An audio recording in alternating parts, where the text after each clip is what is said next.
Thank you, Mr. President. On a very fundamental level, I think the legacy of the ICTY on substantive law is rather clear. Revival of what I would call the first generation of international criminal law, and then two decisive steps: crystallization of war crimes in non-international armed conflicts and emancipation of crimes against humanity from the connection clause with armed conflicts, as it was the case under Nuremberg. This legacy has been received by the ICC statute, and with the revival of what remains to be revived, the crimes against peace legacy in Kampala last year, we have reached basically a consolidated body of international criminal law, and I would call it international criminal law of the second generation, the generation which was brought to light by the ICTY. This will be, I think, a lasting achievement, at least for the foreseeable future.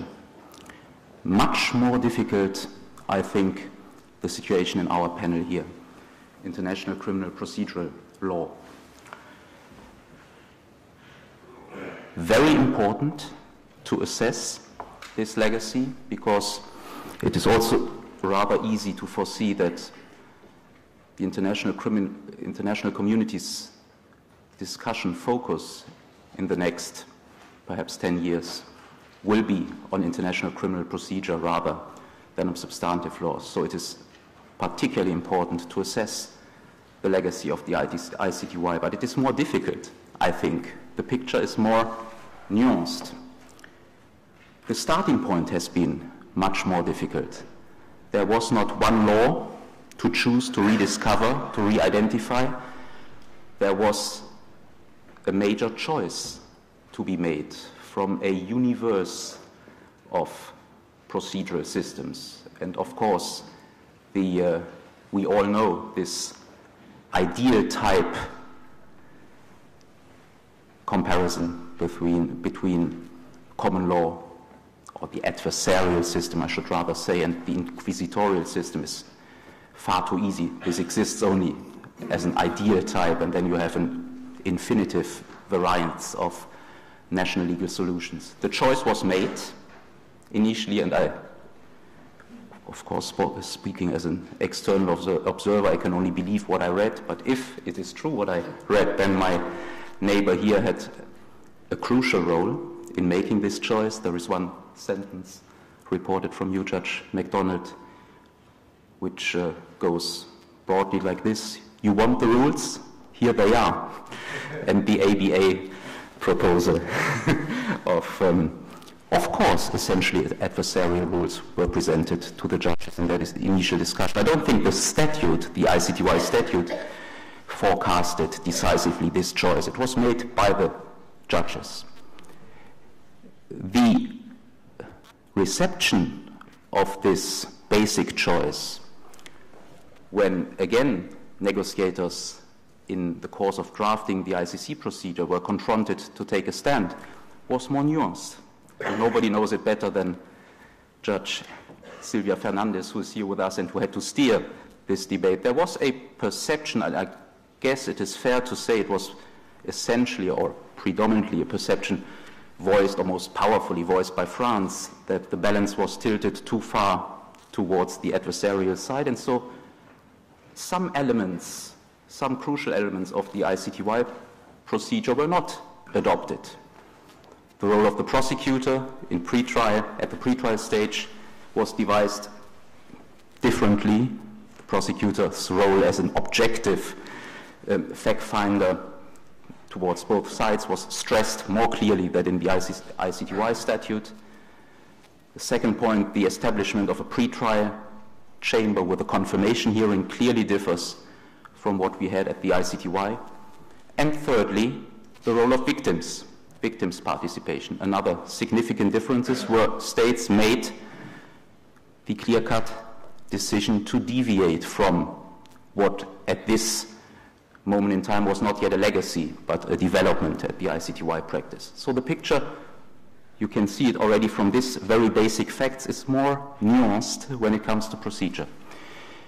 I want to, in this very limited introductory statement, to perhaps raise some questions with regard to only three issues, and it's really more questions from the perspective of an outside observer, not familiar with the details of the tribunal's practice. The first is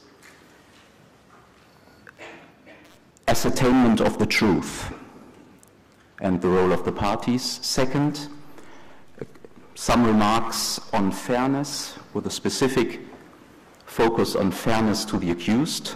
The basic notion of fairness is, as we learned from Judge Kress, much broader under the ICTY statute, but I will focus on fairness to the accused, and then a concluding remark on victims. On the ascertainment of the truth, which I think, after all, is the fundamental question, because whatever you think about goals and theories, it in the end boils down that international criminal trials, as national criminal trials, are about ascertaining the truth. And I borrow this language, ascertainment of the truth, from the ICTY rules. The story here, the ICTY story here, basically is well known, and it was recaptured in both statements that we heard. A rigorous adversarial start, some inquisitorial text elements already included in the initial draft, but not really used by the judges for a long time, and then since 1999, the second phase, a number of steps and reforms. I'm not so sure whether I would portray them as inquisitorial, strictly speaking, as the President did. Rather, managerial seems to me the appropriate term to characterize them, because they were not so much, it seems to me, shifting, what is the crucial point, shifting the responsibility for the ultimate responsibility for ascertaining the truth on the judges, but they were rather emphasizing their role in organizing parties' conquest more efficiently.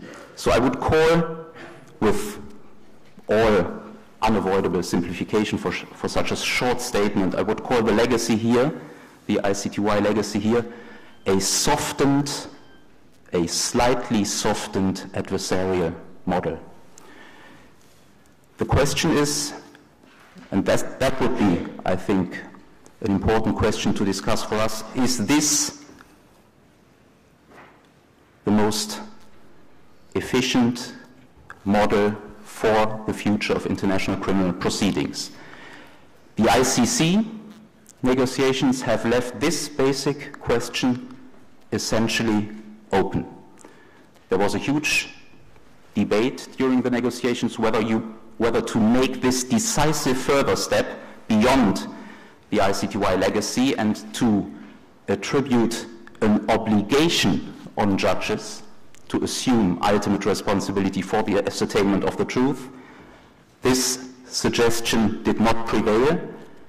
So in the end, the ICC procedural framework is open in both directions, and it's a fascinating question for outside observers now to see how this open framework is filled. My feeling for the time being is, as far we can see, the ICTY shadow or the ICTY legacy, the ICTY model is strong. We see at least a model of presentation of the evidence that follows the adversarial path. Whether or not judges and how judges within this adversarial model of presentation of the evidence will see their duty or not to finally take responsibility for the truth themselves is probably too early to say. And just adding that from a comparative perspective, there is nothing, I think, inherently alien from an inquisitorial perspective to have the model of presentation of the evidence being done in an adversarial manner. And I would even say the comparative trend in criminal law is rather going in that direction. And you may call that a hybrid or a mixed model. The crucial question then, where it boils down, remains what the ultimate, also the self-perception of judges will be when it comes to who is responsible for the final outcome. And here I think the jury, even though the jury doesn't exist in international criminal proceedings, that's also a legacy of the ICTY. The jury on that very fundamental question is still out. Second point, fairness to the accused. Again, I can only do injustice to that topic, and I would like to refer you to a wonderful chapter on the ICTY's legacy in that respect, written by Judge Tribunal. And this chapter makes it very clear that, again, the picture is mixed. There are some areas not mentioned today in the two previous speeches. I would refer specifically to the issue of defense of the accused, the right, the so-called right of the accused to defend himself alone. I don't like the word self-representation too much because it's a little bit self-contradictory, even schizophrenic self-representation. So the right of the accused to defend himself, and the legal aid scheme, which, for example, in the Karadzic case has, by the President, granted to the defense, to the accused defending himself. I think here we have a clear example for the ICTY going beyond what is required under international human rights standards, and one might go so far to question the wisdom of going so far. It might seem provocative to some of you. I'm happy to discuss it in more detail a little bit later. I want to focus here on the other side. That was the one focused by the President and where he asks us to address the matter. The sequence of ICTY reforms curtailing to an extent the right to cross-examination and allowing the introduction of written evidence. It has been mentioned twice that these elements are inquisitorial. Perhaps I'm allowed to qualify that slightly. It is true that if you take the ideal type of inquisitorial criminal proceedings, the admission of written evidence and the lack of cross-examination is easier compatible, but I think we all know an inquisitorial system with no contradictorial elements of that sort doesn't really exist since a very long time. It's rather a cliché of an inquisitorial system to assume that cross-examination or the right to confrontation would not be respected. Since we have the international human rights standard, at least since that moment in time, all inquisitorial systems in the world are bound to respect the right to confrontation. They have a problem with the hearsay rule and so forth. So basically, all those reforms which were addressed here are a challenge, a fairness challenge, both from an adversarial and a modern inquisitorial perspective. They are simply a challenge to the fairness of the proceeding measures on any standard.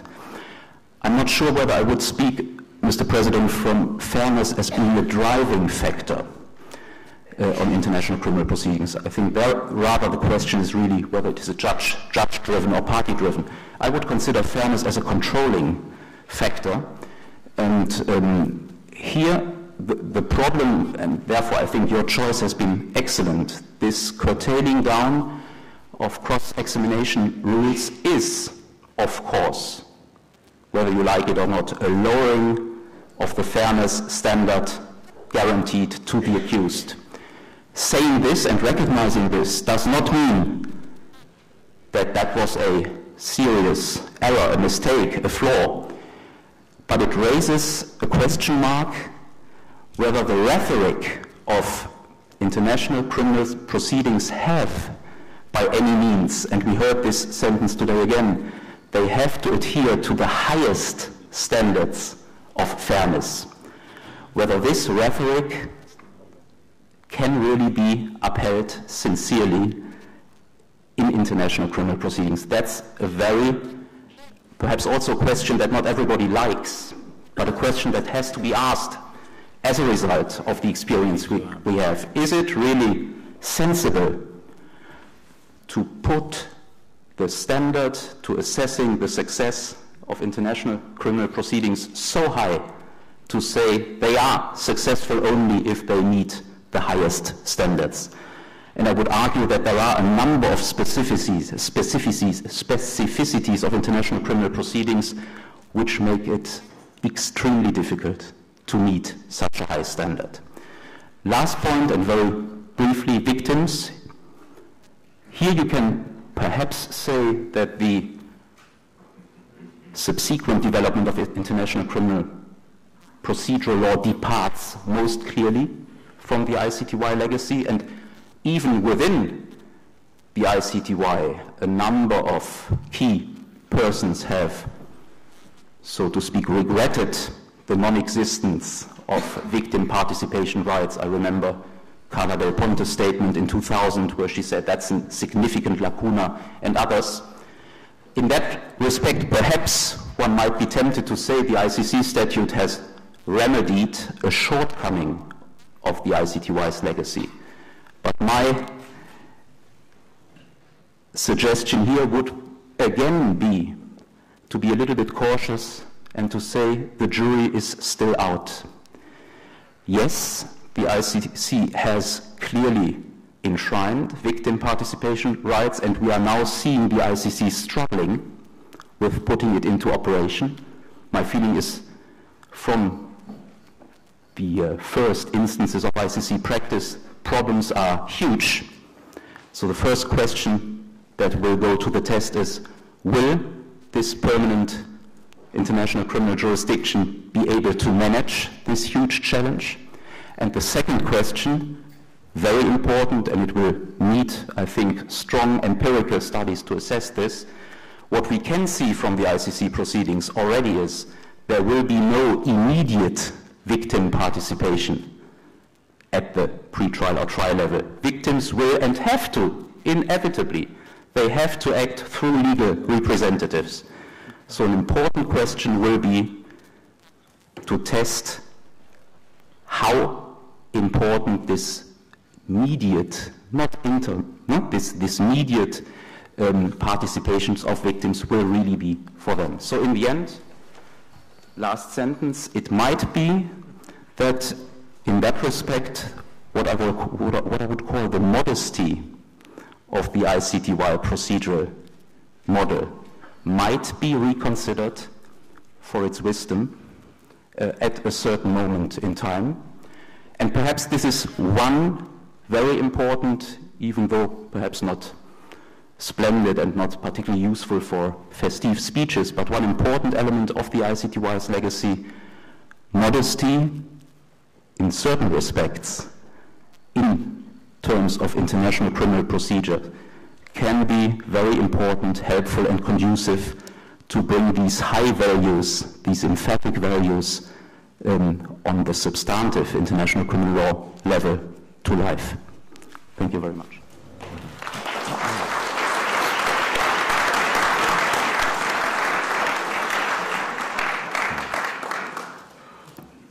Thank you very much, Professor, for that fascinating contribution.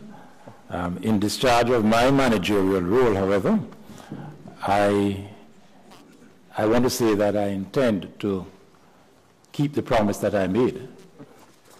That's part of the management, to have 1 hour for questions. We have about 15 minutes to 11, and Judge Orie, who will be next, tells me he will take about 10 minutes, and Professor Papper will take about 15 to 20 minutes. So we will run over into the coffee break. We don't need half an hour for coffee. I have determined that 15 minutes will be enough. Good. So, Judge Orie. Thank you. Thank you, President Robinson. My youngest son announced that he would study mechanical engineering. I was extremely happy for him because there's no common law mechanical engineering and there's no civil law mechanical engineering. I am a bit addicted to comparative criminal procedure.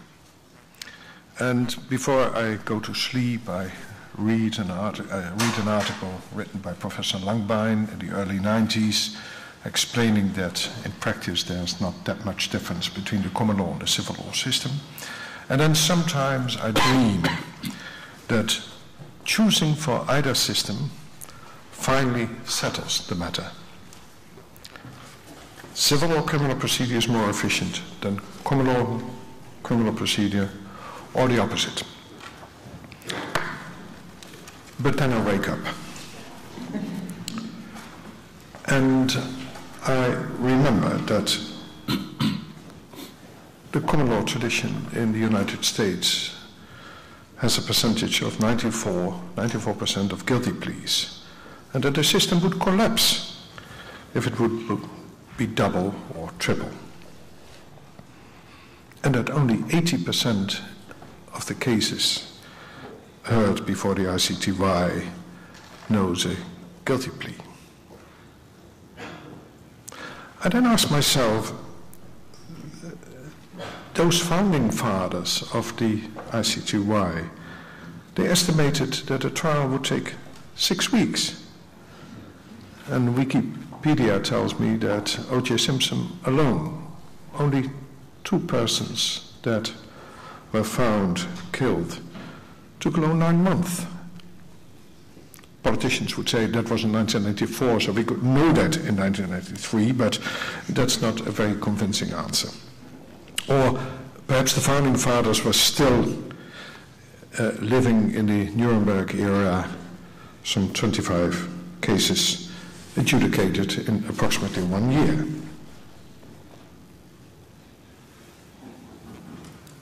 I then ask myself, what is the difference between working on the basis of a dossier, a file, as in the civil law tradition, or a system where all the evidence is presented to the judges at trial?